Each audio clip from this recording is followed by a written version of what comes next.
Hello students, let us continue with our second chapter of physics, electrostatic potential and capacitance. In this video we are going to study about parallel plate capacitor. But before I start with the explanation of parallel plate capacitor, let me revise some basic concepts with you. Students, in the first chapter, in your textbook, if you see page number 38, 39, then in that page there is a concept which I have already explained to you earlier in the video of chapter number 1 also. That is about uniformly charged infinite sheet. अगर कोई uniformly charged infinite sheet है हमारे पास, बड़ा सा कोई plane sheet है जिसके ऊपर चार्ज है, यूनिफॉर्म चार्ज है मान लो, तो इसके वजह से जो इलेक्ट्रिक फील्ड मिलेगा हमको वो दोनों साइड होगा। और ये इलेक्ट्रिक फील्ड का फॉर्मूला क्या होता है वो हमने स्टडी किया था। इलेक्ट्रिक फील्ड का फॉर्मूला होता है sigma by 2 epsilon naught. This is the magnitude. Electric field is a vector quantity, तो वेक्टर फॉर्म में लिखना है तो हम ऐसे लिखते हैं। This formula is given in your textbook और इसका डेरिवेशन भी हम पहले कर चुके हैं। What is sigma? Sigma is called as surface charge density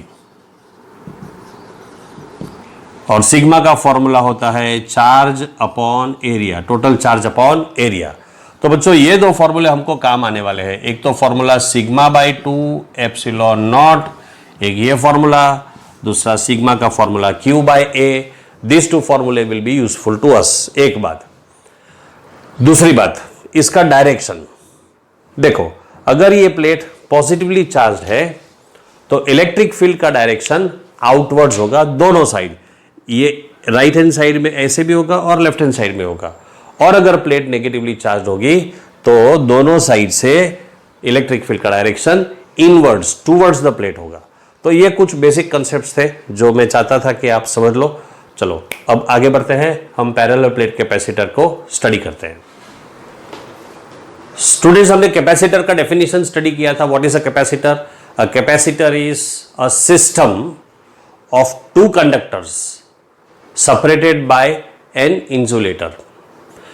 It is a system of two conductors separated by an insulator. दो कंडक्टर्स है और उनके बीच में इंसुलेटर होगा। ऐसा हमने इसके पहले वाले वीडियो में स्टडी किया था। अब ये दोनों कंडक्टर्स जो है उसका कोई भी शेप हो सकता है। ये दोनों कंडक्टर्स स्फेरिकल भी हो सकते हैं, सिलिंड्रिकल भी हो सकते हैं, कोई भी शेप हो सकता है। हम इन दोनों कंडक्टर्स को प्लेन पैरेलल शीट्स की तरह से कंसीडर करेंगे। So, what is a parallel plate capacitor? A parallel plate capacitor consists of two large plane parallel conductors. Two large plane parallel conductors separated by a small distance.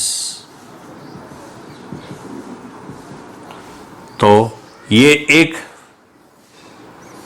Plate है और बराबर उसके बाजू में दूसरी एक प्लेट में लगा दूं तो ये हमारी दूसरी प्लेट हो गई। देखो, तो ऐसे दो प्लेट्स बाजू बाजू में है और दोनों प्लेट्स के बीच में डिस्टेंस बहुत कम होता है। अगर मैं इसका साइड व्यू बनाऊं तो मुझे ये एक प्लेट दिख रही है, ये दूसरी प्लेट दिख रही है। इनके बीच में जो डिस्टेंस है मान लो d है, बहुत छोटा डिस्टेंस होता है। Very often this distance is filled by a dielectric. अक्सर हम इस डिस्टेंस में कोई ना कोई डाइइलेक्ट्रिक भर देते हैं। What is the meaning of dielectric? Dielectric means non conducting material. A dielectric is a non-conducting material. तो दो प्लेट्स के बीच में हम कोई ना कोई डाइइलेक्ट्रिक भर देते हैं। वो कुछ भी हो सकता है, वो वैक्यूम भी हो सकता है, वो एयर भी हो सकता है, वो कुछ और हो सकता है। हम ये वाला जो हमारा कंसेप्ट है इसमें इनिशियली वैक्यूम को लेकर स्टडी करेंगे।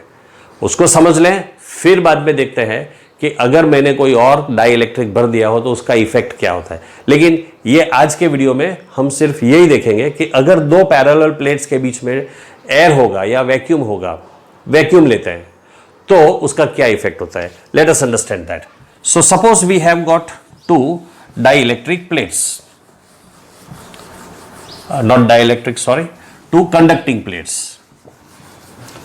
So these are the two conducting plates. मैं एक प्लेट ऐसे ड्रॉ कर दूं, दूसरी प्लेट ऐसे ड्रॉ कर दूं. One plate is positively charged, the other plate is negatively charged. अब देखो, मैंने पॉजिटिव एक साइड बनाया है तो वो दोनों साइड होता है, ठीक है। पूरा प्लेट पॉजिटिवली चार्ज्ड है, ये पूरा प्लेट नेगेटिवली चार्ज्ड है। अब पॉजिटिव प्लेट जो है उसकी वजह से इलेक्ट्रिक फील्ड का डायरेक्शन कैसा होता है, आउटवर्ड्स होता है। So this electric field is in the outward direction, this way. और यहां पर भी आउटवर्ड डायरेक्शन होगा। So this is the direction of electric field inside the plate. All right. अब देखो, नेगेटिव प्लेट की वजह से डायरेक्शन कैसा होता है, इनवर्स। तो प्लेट के बाहर की साइड जो है, ये जो रीजन है, यहां पर मान लो मैंने एक पॉइंट ले लिया है ए, तो जिस रीजन में पॉइंट ए आता है उस रीजन में इलेक्ट्रिक फील्ड अपवर्ड्स है। ये अंदर वाला जो पॉइंट है, मान लो पी, वहां पर इलेक्ट्रिक फील्ड का डायरेक्शन पॉजिटिव टू नेगेटिव जा रहा है।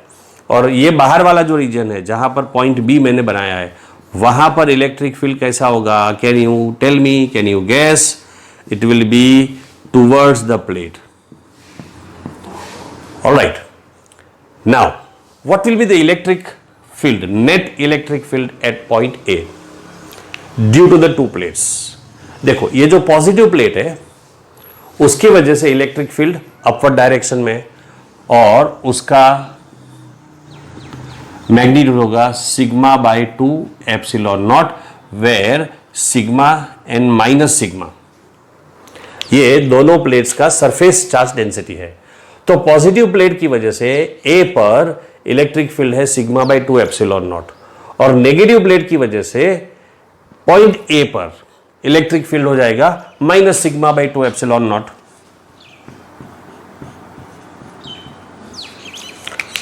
और ये दोनों देखो, यहां पर इस रीजन में फील्ड का डायरेक्शन ऐसे होगा, और पॉजिटिव प्लेट की वजह से फील्ड का डायरेक्शन ऐसे होगा, नेगेटिव प्लेट की वजह से ऐसे, पॉजिटिव प्लेट की वजह से ऊपर, दोनों ऑपोजिट डायरेक्शंस में। तो ए पर पॉजिटिव प्लेट की वजह से इलेक्ट्रिक फील्ड है sigma by 2 epsilon naught, negative plate की वजह से इलेक्ट्रिक फील्ड है sigma minus sigma by 2 epsilon naught. तो टोटल इलेक्ट्रिक फील्ड हो जाएगा 0 at point A. So at point A electric field is 0। At point B electric field due to the positive plate is sigma by 2 epsilon naught, and electric field due to the negative plate is minus sigma by 2 epsilon naught. So this is also 0. But inside, between the two plates, that means at point P, electric field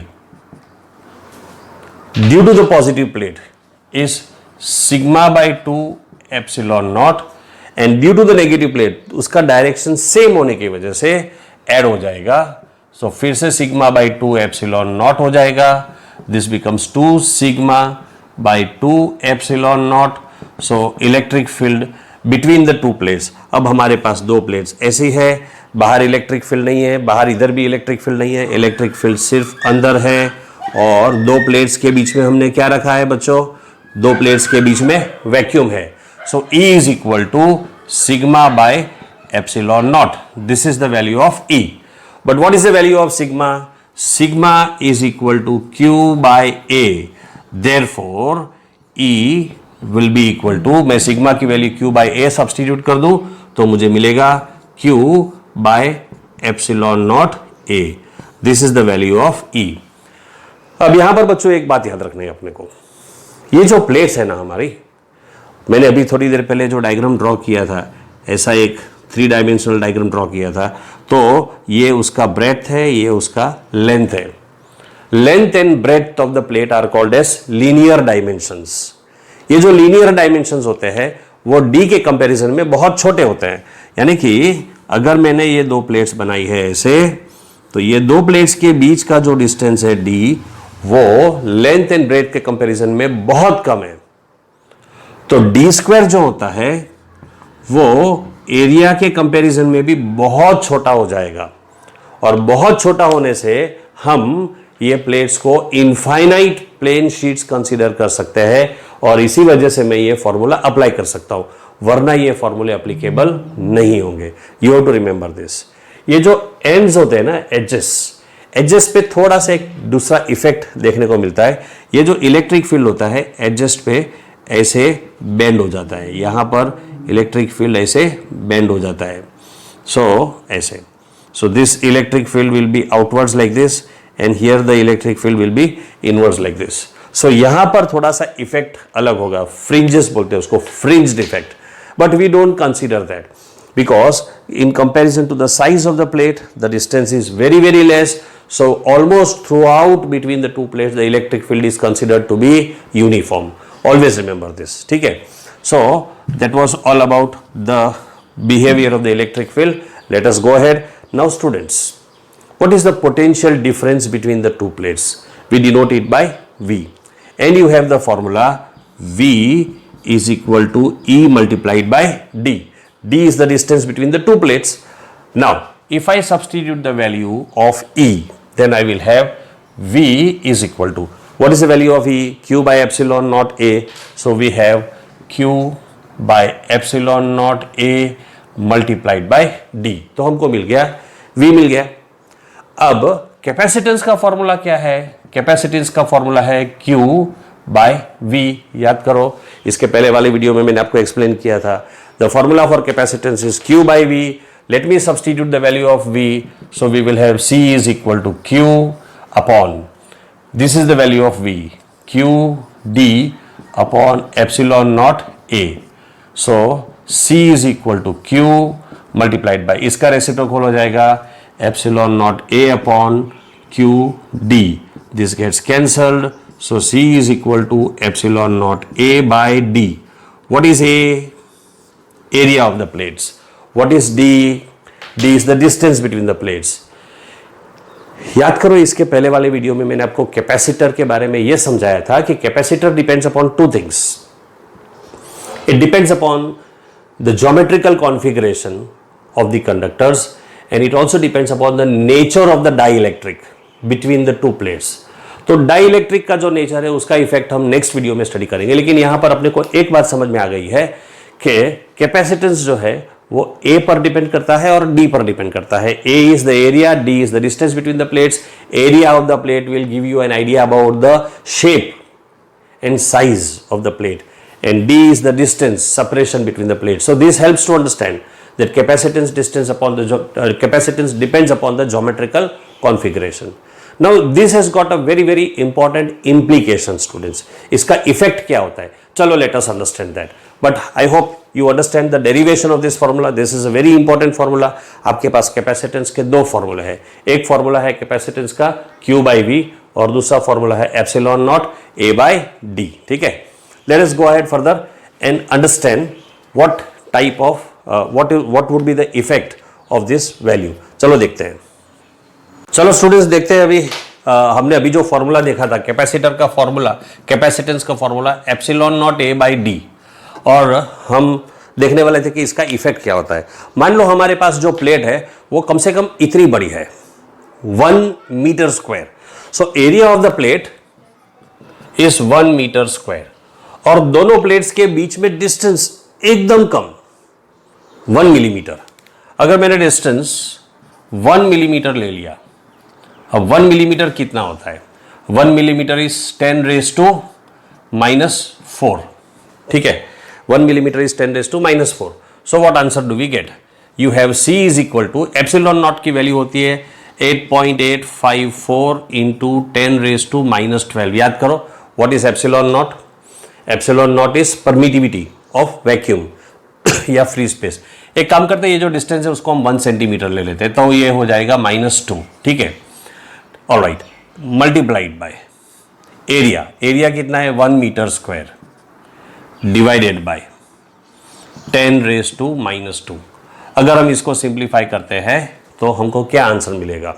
ये 10⁻² ऊपर चला जाएगा, then we will have 8.854 into 10⁻10 farads.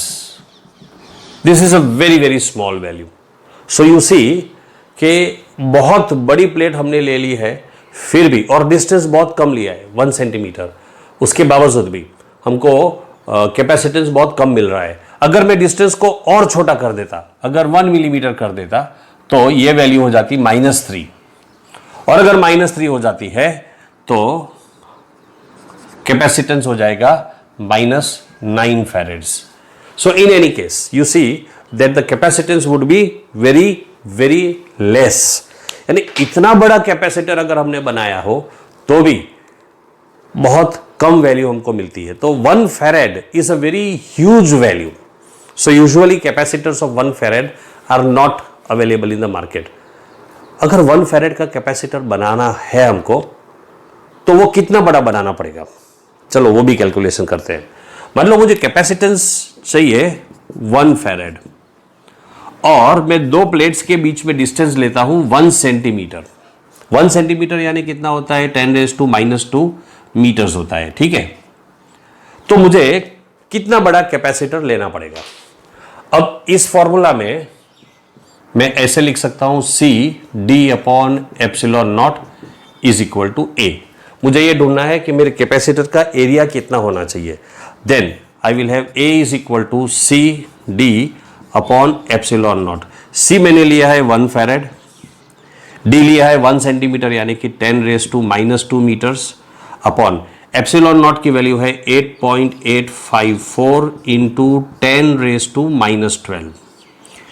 This is equal to, now 1 divided by 8.854 is 0.112 into, ये -10 ऊपर चला जाएगा तो 10⁻10 हो जाएगा। This is approximately equal to 0.1।